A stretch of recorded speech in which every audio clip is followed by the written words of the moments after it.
3√5। तो ये इस तरीके के क्वेश्चन एग्जाम में आते हैं, तो आपको आना चाहिए ये क्वेश्चन। देखते हैं कि किस तरीके से करते हैं।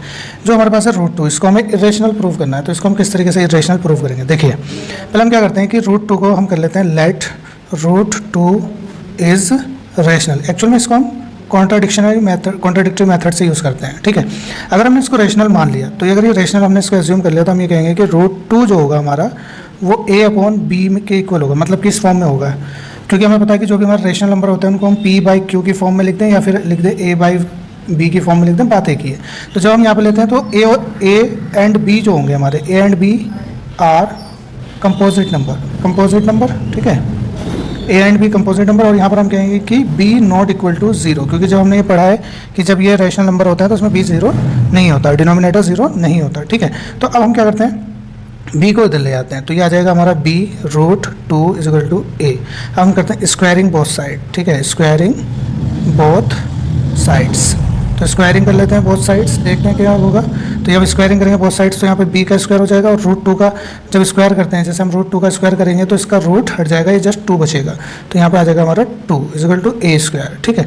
और इसी को मैं एक इक्वेशन भी एज्यूम कर लेता हूँ कि इक्वेशन है। अब मैं क्या करता हूँ, b² को यहीं पर रखता हूँ और a² को डिवाइड कर देते हैं हम 2 से, ठीक है, a² को डिवाइड कर देते हैं 2 से। अब यहाँ पर हमें एक चीज़ ये पता है कि अगर 2 a² को डिवाइड कर रहा है तो 2 a को भी डिवाइड करेगा, तो ये एक थ्योरम होती है हमारी, उसी पर बेस्ड है। तो मैं लिखूँगा 2 divides a², hence 2 divides a, तो ये a को भी डिवाइड करेगा, ठीक है। तो अभी हम यहाँ पर कर लेते हैं, मान लो कि अगर ये a को डिवाइड करेगा तो कुछ ना कुछ आएगा, मान लेते हैं कि c आ जाएगा।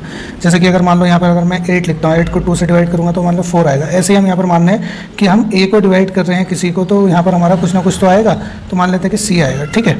तो यहाँ से a इक्वल, इसको मैं इधर भेज देता हूँ, ठीक है, तो ये हो जाएगा 2c। फिर अगेन स्क्वायरिंग कर दूंगा, स्क्वायरिंग बोथ साइड्स, ठीक है, स्क्वायरिंग बोथ साइड्स हम कर देंगे। तो यहाँ से क्या आ जाएगा हमारा a² इज इक्वल टू 2 का स्क्वायर 4 हो जाएगा और c का स्क्वायर c हो जाएगा। अब हमें एक चीज़ पता है कि जो ये हमारा a² है, ठीक है, a² है, इसको हम क्या लिख सकते हैं, a² की जगह पर हम ये लिख सकते हैं ये पूरा। तो यहाँ पर मैं लिख सकता हूँ b² into 2 is equal to 4c², क्योंकि हमें पता है कि जो a² है वो किसके इक्वल है, 2 इंटू b² के इक्वल है, तो इसके प्लेस पर मैंने ये लिख दिया, ठीक है। अब देखो b² को हम यही लिखते हैं, तो ये 4c², 2 इधर आके मल्टीप्लाई कर रहा है, इधर आके डिवाइड करेगा तो ये 2 आ जाएगा, कैंसिल होने का b² जो आ जाएगा हमारा 2c² आ जाएगा, ठीक है। अब देखो 2c² आ गया।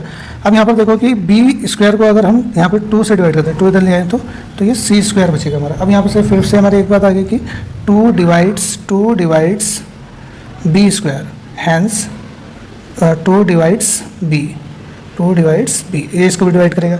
अब यहाँ पर हमने क्या किया कि जो 2 है वो a को भी डिवाइड करता है और 2 है b को भी डिवाइड करता है, ठीक है। ये हमने देखा इसमें कि ये दोनों इसको डिवाइड करता है। इसका मतलब जैसे कि मान लो कि मैं यहाँ पे 4 लिख देता हूँ, यहाँ पे 6 लिख देता हूँ, तो ये 2 से डिवाइड हो रहा है, ये भी 2 से डिवाइड हो रहा है। इसका मतलब इन दोनों में 2 क्या है, a और b में क्या है, 2 कॉमन, जबकि हमने इसको क्या एज्यूम करा था, हमने कंपोजिट माना था। कंपोजिट में होता है कि 1 के अलावा कोई और फैक्टर नहीं होता, जबकि यहाँ पर कोई और भी हमारे फैक्टर मिल रहा है, 2 भी फैक्टर मिल रहा है। तो हम ये कहेंगे कि हैंस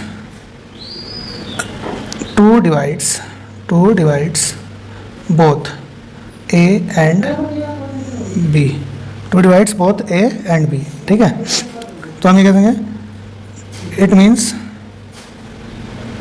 2 इज कॉमन फैक्टर, ठीक है।